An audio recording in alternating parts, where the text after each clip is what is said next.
Ẹ káàbọ̀ sórí ìkànnì yìí. Tó bá jẹ́ ìgbà àkọ́kọ́ tí ẹ ń bá mi pàdé rèé, ẹ bá mi like, ẹ comment, ẹ share, kẹ́ subscribe. Àwọn ohun tí ẹ máa wò lórí ìkànnì yìí, òun ni àwọn ohun tí ó ń lọ láwùjọ wa tó sì máa kọ́ wa lọ́gbọ́n. Ẹ máa bá mi ká lọ. Ó yá ẹni ìṣó ní Kwara. Yes, àwa ń dúró de mọ́tò. À ń gbà tí ń gbéra a fẹ́ máa lọ sí Ìlọrin, sí Kwara State to come on to go amend the kaakiri Olódùmarè Májàsọ́lá. Ìgbòho dé, ààbò dé, ìmọ́lẹ̀ dé. Kò ní sí ewu. Ọmọ onílẹ̀ ló lólẹ̀, àjòjì ẹ paradà o. Yes, àwa ti múra tán o. Ẹ wo ṣé ẹ rí bàbá Èkìtì náà gbé nǹkan pààyàn, ṣé ẹ rí, ṣé ẹ ń wo. Àìgbẹ́dọ̀ má ṣe ni, bẹ́ẹ̀ ni àìgbẹ́dọ̀ má ṣe ni, torí tí baálé ilé ò bá ti dáàbò bo ilé ẹ̀, ìran kàlàǹbàṣí ènìyàn á balẹ̀ ọ̀hún jẹ́.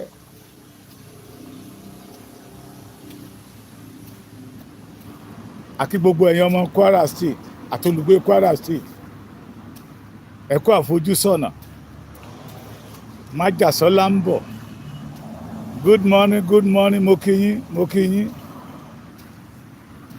Mo ń dóde mọ́tò ni, àwa máa wọ mọ́tò lọ ni, kò sí ní tó máa ṣẹlẹ̀, kò sí ní tí ó ṣẹlẹ̀. Á dára fún gbogbo wa, ojú òní tiwa o.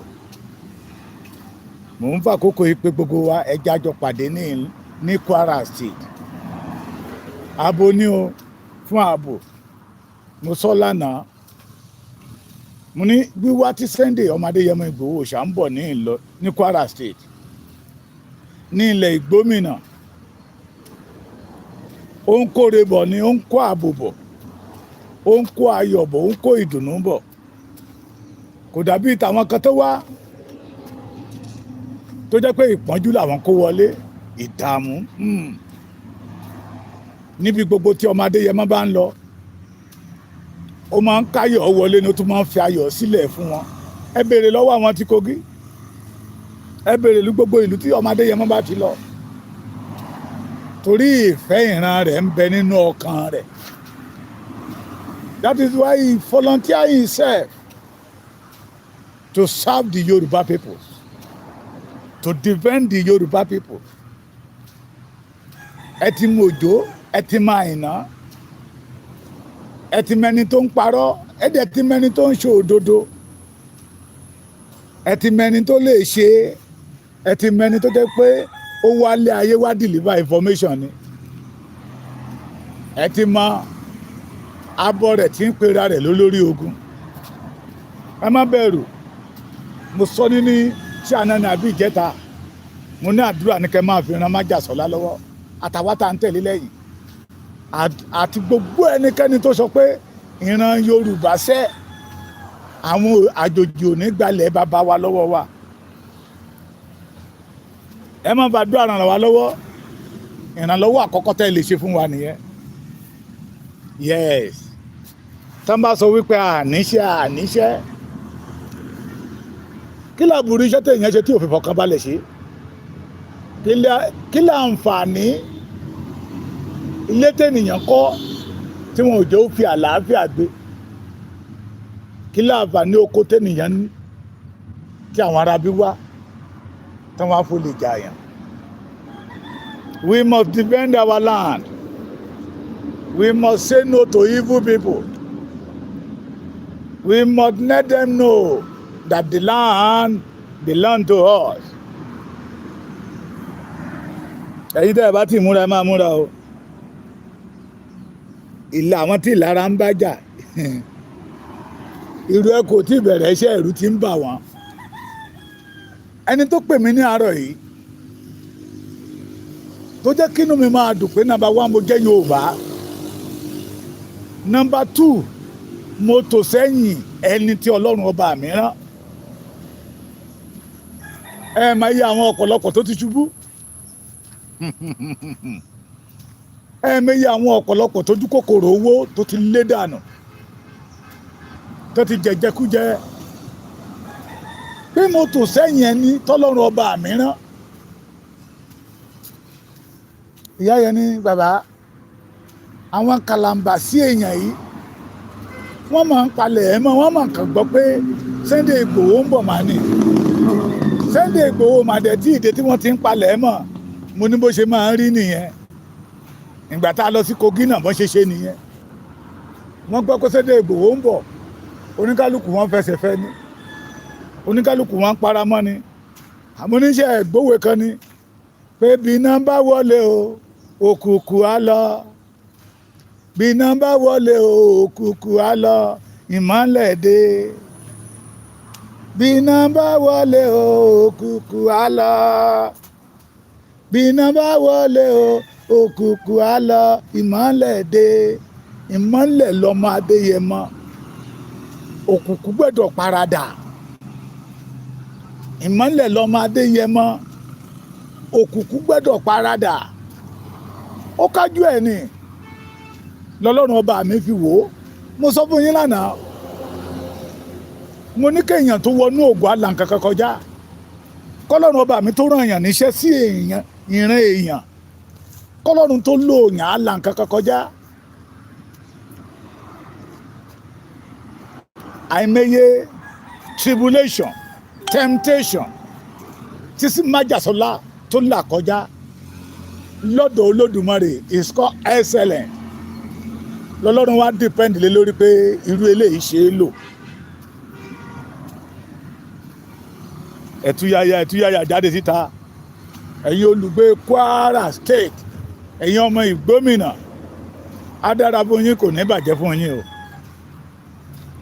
ẹ má wo tàwọn onílára o ẹ má wo tàwọn onílára oko tó bá rèwù kan lọ máa sọ ẹ má wo tàwọn onílára tábà fẹ́ bá yín jà ẹ má bá wọn jà dàbí ti dà ní wọ́n àwọn èèyàn mọ̀ wọ́n ní dàlúrú àwọn èèyàn mọ̀ wọ́n ní pé wọn ò lè ṣe ṣùgbọ́n wọ́n fẹ́ dí ẹni tó lè ṣe wọ́n fẹ́ dí lọ́wọ́ ẹ̀yin tẹ́ ẹ ní ìran rere fún ìran yín ẹ̀yin tẹ́ ẹ ti ríra yín gẹ́gẹ́ bí ìkan pàtàkì nínú àwọn tí ó jẹ́ alábàápín nínú Ìrù Ẹkùn má bá gbé jà wá ẹ má dá wọn lóhùn ẹ máa sọ fún wọn pé Ìrù Ẹkùn yìí ṣe oníjàgídíjàgan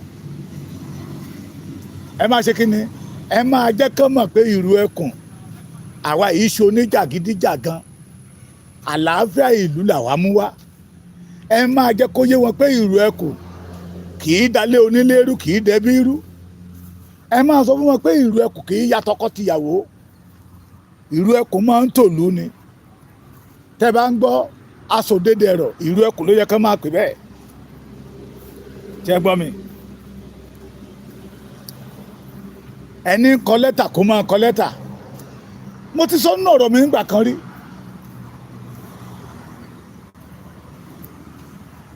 tí ilé iṣẹ́ kan bá fẹ́ gbà yàn sí iṣẹ́ ó lè jẹ́ ààyè méjì tàbí èèyàn márùn-ún náà nílò ń bẹ̀ ìgbà míì ó máa jẹ́ bí èèyàn kan lẹ́tà lè máa lọ bí 1 million wọ́n máa wo ìwé lẹ́tà tó ní kálukú kọ lẹ́tà tó ní kálukú kọ náà máa fi mẹni tó kọ Levi ẹ̀fẹ́ jẹ́ kí Gani máa kọ lẹ́tà ẹ̀ lọ all the governor know the 5 governors know that he did not qualify for the work all the 5 governors know that he can't secure the Yoruba land all the 5 governors know this man is looking for money he's looking for what money ẹ jẹ́ àtúwò stéètì kan tó fàmọ́ra tó fi jẹ́ kọ̀mándà àmọ̀tẹ́kùn ẹ jẹ́ béèrè lọ́wọ́ ara wa pé kí ni achievement wọn kí ni achievement ẹ̀ ní Ọ̀yọ́ state tó jẹ́ àmọ̀tẹ́kùn tó jẹ́ kọ̀mándà àmọ̀tẹ́kùn lé lórí abẹ́ẹ̀ rí pé ibi tó bá ń lọ sí tí wọ́n kùn ní àmọ̀tẹ́kùn ló ń ṣáájú is a commander of Amotekun in Oyo State. Seyi Makinde embrace ẹ̀, ó fà á mọ́ra gẹ́gẹ́ bí Ààrẹ Ọ̀nà Kakanfò Ọ̀yọ́. What is the achievement of this man? Àwọn ìjọba ló rán wọn, àwọn ìjọba ló dà wọ́n síta o. Gbogbo ohun tẹ́ ń gbọ́ yẹ ìjọba ló ní ká máa sọ o. Ohun tó ní ká ẹni a bá parọ́ mọ́ àwọn èèyàn máa mọ̀ pé irọ́ náà pamọ́ eléyìí. Ẹni ọ̀rọ̀ rẹ̀ tó bá dẹ̀ sọ̀rọ̀ rẹ̀ síta pé ohun tí lágbájá sọ yẹ òdodo ọ̀rọ̀ ni bó ṣe rí ló ṣe sọ. Your record will speak for you. People see your achievement and people starting praising you. If people see your failure, people starting condemn you. Mo ní mo máa ṣèwé, I go do book, I go create book, ṣe ìwé. Ẹ jẹ́ kó máa kọ lẹ́tà. Àwọn ìjọba yẹn mọ̀, àwọn márààrún yẹn mọ̀ pé he cannot offer them anything. Ká gbé kó nínú eré, ká gbé wá sí òótọ́. What is the achievement of Amotekun in Oyo State? Foul, failure. Nígbà tí gómìnà jáde síta pé òun ti lose more than 300 Amotekun lọ́wọ́ àwọn what? Àwọn terrorists. Amotekun is in Ekiti. Amotekun is in Ondo, in Osun. They did not have that record pé àwọn lose more than 300 because wọ́n fi ẹni tó capable sí ipò yẹn. Ẹni tó lè ṣe ohun tí ènìyàn máa ń ṣe. Wọ́n gbéṣẹ́ bíríkìlà fún kápẹ́ńtà. Wọ́n gbéṣẹ́ abọ́rẹ̀ fún babaláwo fún jagunjagun. Wọ́n gbéṣẹ́ jagunjagun fún abọ́rẹ̀. All the Yoruba state that have Amotekun, àwọn Amotekun Ondo, they score excellent, they perform excellent. Torí wípé ẹni tí nígbà yí àkétí ẹni tó fi jẹ commander wọn ex-military officer ni. He know about war. He can face war. He know the right time to strike.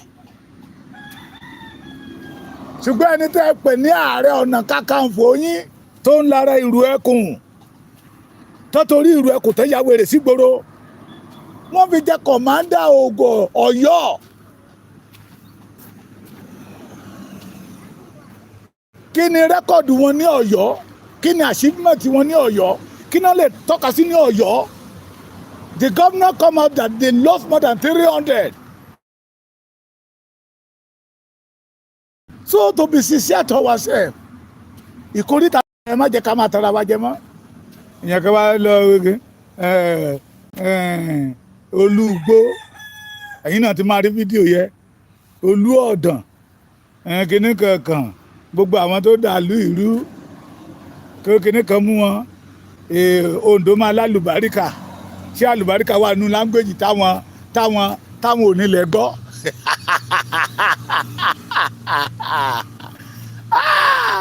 Má ṣe jẹ́ kán tàn ẹ́ jẹ o. Má ṣe jẹ́ kán tàn ẹ́ jẹ. Purọ́purọ́ kú lójú eérú. Ilé tá bá fi tọ́mọ ìrìn ló máa wó.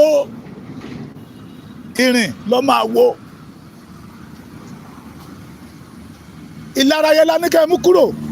Ngbà dẹ́dẹ́ tó sọ pé ìlara lẹ́ẹ̀ máa ṣe. Gbogbo ẹni bá ti ń ṣe lára wọ́n máa ń dèrò ẹ̀yìn ni. Torí wọn ò ní dúráyè gbọ́ títí wọn. Ẹni tẹ̀ ń lé àdẹ̀ máa tẹ̀síwájú ẹ̀yìn àwọn ọmọ rẹ̀ yìí. Òun ló dín fáfún Sunday Igboho. Nígbà tí Sunday Igboho ti kọ̀lé ọ̀run ń bọ̀ wálé ayé. Wọ́n ní ilé ayé tó ń lọ yìí o. Ó lọ ta púpọ̀ o. Wọ́n lára rẹ̀ o. Ó ní kó ń ṣàti ṣàṣeyọrí. Kó ṣá máa tẹ̀síwájú. Ẹ má jẹ́ kí fáyẹ̀ lọ mọ́. ẹ má jẹ́ kí fáyẹ lọ mọ́, ẹ jẹ́ ń dá dúró bẹ́ẹ̀. What am I saying is that ẹ jẹ́ ká jọ wò ó, àwọn gómìnà tó ń kọ lẹ́tà sí tí wọ́n ò reply, they know what they are doing. Torí wọ́n ti rí ní tó ṣe ní Ọ̀yọ́ pé baba ńlá failure ni. They check the record in Oyo State pé F9 parallel ni.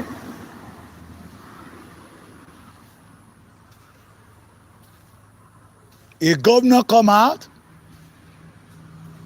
publicly that they lost more than 300 Àmọ̀tẹ́kùn staff. Èèyàn ni wọ́n o, ọkọ̀ àwọn èèyàn kan ní o, under the umbrella of Gani Adams, the Ààrẹ Ọ̀nà Kakanfò for Ọ̀yọ́, the president of Ọ̀daràn People's Congress, Ọlọ́tẹ̀ People's Congress, orúkọ tó bá wù kẹ́ pè wọ́n, àwọn ló ń jẹ́ bẹ́ẹ̀. Ṣé irú ẹni yẹn náà wá gbé security ilẹ̀ Yorùbá fún? Tí àwọn yẹn ti rí wípé owó security allocation yẹn ló bùlà mọ́ lójú tó fẹ́ bá wọn náà nú ẹ̀. When they know that this man have nothing to offer. Ẹ̀yin tẹ́ ẹ bá gbóyìnbó Amẹ́ríkà yẹn lọ́kọ̀ kẹ́yìn náà try kẹ́ tẹ́ bá fẹ́ gba visa ẹ wá bá mi o 2 million ní.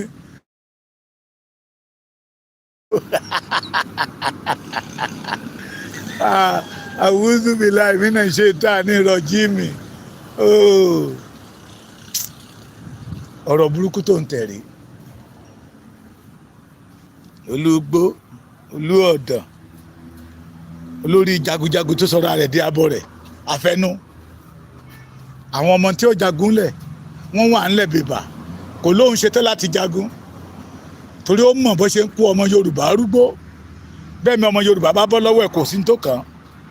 It is better we wake up. It is better Yoruba people to reject what did not belong to us. Àkókò náà rèé. So àwọn tó kọ lẹ́tà sí tí wọ́n dá lóhùn. It is because they know.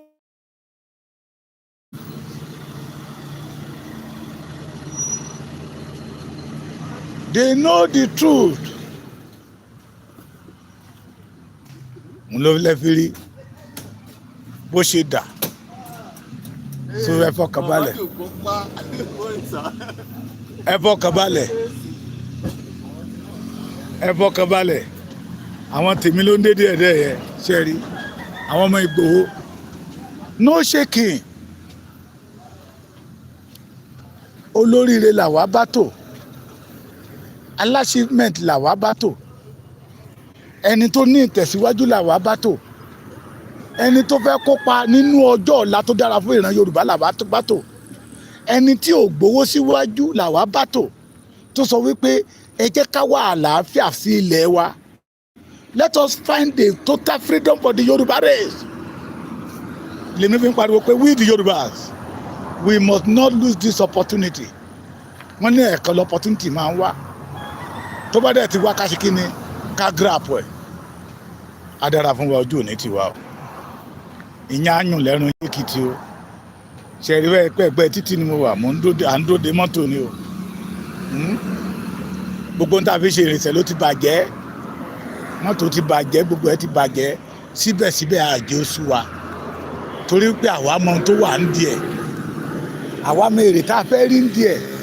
Pé tọkàn bá balẹ̀ tí ìlú bá tura, olóko á lè roko. Kò yẹ kí ìran Yorùbá máa ṣàgbéjẹ o. No. Ọlọ́run ti dá wa pé so béèyàn kan bá ń sọ̀rọ̀ ẹ̀yin ọmọ Yorùbá, mo ní ìgbàgbọ́ pé ẹ ti dárọ́ mọ̀, ẹ dẹ̀ ti dá òtítọ́ mọ̀. Á dára fún wa o. Àwa máa dé Kwara láìpẹ́. Lọ́dọ̀ wa síbi bíi 1.5 hours àti dé Kwara State. Pẹ̀lú ìfọkànbalẹ̀ ní ilé nílé wa. Remain blessed. Mo ṣí fìlà fún yín o, Iru Ekun, no shaking.